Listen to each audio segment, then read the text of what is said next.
సిద్ధం సభకు 600 కోట్లు ఖర్చు పెట్టామంటే షర్మిలా గారు ఏమైనా అకౌంటెంటా కాదు, వైఎస్ఆర్ కాంగ్రెస్ పార్టీకి ఆవిడ అకౌంట్లు రాస్తుందా? పాదయాత్ర చేశాడు, దానికి ఎన్ని కోట్లు ఖర్చు పెట్టారంటే దేశం అంతా కలిపి అది కూడా చెప్పమానండి.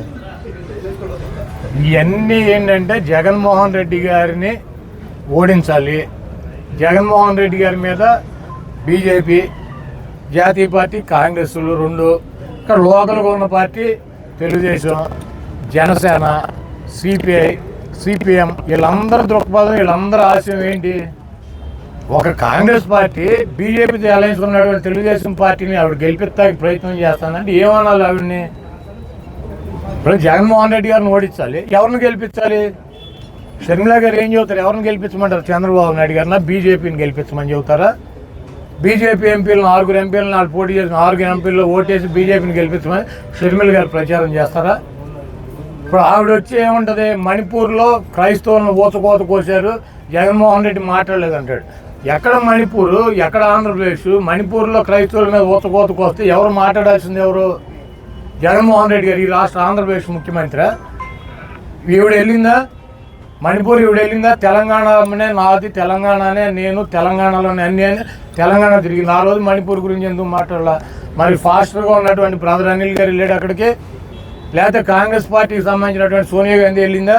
రాహుల్ గాంధీ వెళ్ళాడా? ప్రియాంక గాంధీ వెళ్ళిందా? వాళ్ళంతా ఎన్నికల ప్రచారం, ఎక్కడ ప్రచారం ఎన్నికలు ఉంటే అక్కడ ప్రచారం చేసుకున్నారు. ఇప్పుడు సిగ్గు లేకుండా అదే బీజేపీ పార్టీ ఊచకోత కోసిందనేమో ఆవిడ చెప్పుద్ది. అదే బీజేపీతో అలయన్స్ ఉన్నటువంటి క్రైస్తవులను ఊచకోత కోసినటువంటి పార్టీ అని చెప్తా మళ్ళీ ఆ బీజేపీతో ఉన్నటువంటి చంద్రబాబుని గెలిపించమని చెప్పి మా ఓట్లు చేస్తారని చెప్పి ఆవిడ ప్రయత్నం చేస్తుంది. ఇది రాష్ట్ర ప్రజలకు అర్థం కాదా? అలాగే చంద్రబాబు నాయుడు ఏం చెప్పాడు? నరేంద్ర మోడీని ఆంధ్రప్రదేశ్లో కాలు పెట్టిన అన్నాడు, ఎన్డీఏకి మద్దతు ఉపసంహరిస్తా అన్నాడు, ముస్లింస్ మోడీ ఊచకోత కోసాడని చెప్పి ఎవరు చెప్పారు? ఇవన్నీ చంద్రబాబు నాయుడు కదా చెప్పింది. చంద్రబాబు నాయుడు గారు మరి ఇప్పుడు సిగ్గు లేకుండా వెళ్ళి ఎట కలిసాడు బీజేపీతో. మళ్ళీ బీజేపీతో కలవటం ఇది చారిత్రాత్మక తప్పు. బీజేపీతో కలిసి తప్పు చేశాను, అది మద్దతు పార్టీ అని చెప్పి 2004లో ఎన్నికలు అయిపోయినాక చెప్పి 9లో బయటకు వచ్చాడు. మళ్ళీ 14లో రాష్ట్రం విడిపోయింది, రాష్ట్రాన్ని ఆదుకోవాలంటే మోడీని ఆదుకోవాలని చెప్పి మళ్ళీ సిగ్గు లేకుండా ఆయన హైదరాబాద్లో కాలు పెట్టనివ్వకుండా వెళ్ళాడు. తెలుగుదేశం పార్టీ ఎన్టీ రామారావు ఎందుకు పెట్టాడు? ఢిల్లీలో ఈ నాయకులు, కాంగ్రెస్ నాయకులు తెలుగువాడి ఆత్మగౌరవాన్ని తాకట్టు పెట్టి వాళ్ళ కాళ్ళ దగ్గర దేబ్రమోహాలు వేసి కూర్చున్నారని తెలుగుదేశం పార్టీ పెట్టాడు. వాళ్ళు అదే పార్టీని నడుపుతున్నటువంటి చంద్రబాబు నాయుడు ఏం చేశాడు? ఎన్నిసార్లు వెళ్ళాడు ఢిల్లీ? బీజేపీ అలయన్స్ కోసం ఎన్నిసార్లు ఢిల్లీ వెళ్ళాడు? ఎన్ని రోజులు వెయిట్ చేశాడు? మేము అక్కడ పాండిచేరి వెళ్ళి రావాలి అమిత్ షా గారు అంటే ఈయన ఇట్లా పెట్టుకుని వెయిట్ చేస్తూ ఉంటాడు, ఆయన ఎప్పుడు వస్తాడని చెప్పి.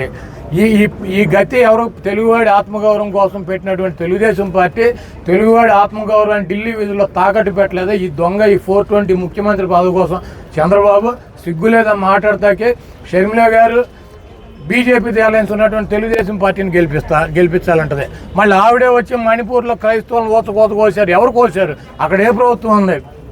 అక్కడ ఏ ప్రభుత్వం ఉంది? కేంద్రంలో ఏ ప్రభుత్వం ఉంది? ఆపాల్సిన బాధ్యత జగన్మోహన్ రెడ్డి గారికి నాకు ఉంటుందా?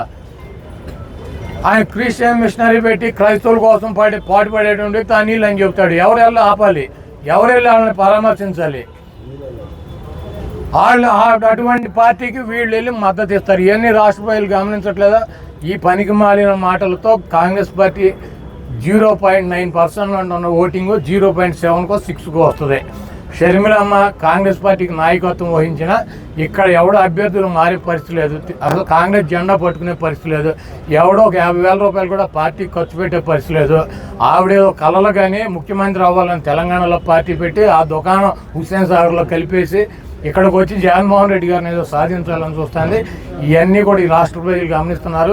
బీజేపీ వదినమ్మ ఏమీ చేయలేదు, కాంగ్రెస్ చెల్లెమ్మ ఏమీ చేయలేదు, ఈ 420 చంద్రబాబు ఏం చేయలేడు, దత్తపుత్రుడు ఏం చేయలేడు, ఉత్తపుత్రుడు ఏం చేయలేడు. అందరికీ రాష్ట్ర ప్రజలు గుణపాఠం చెబుతారు.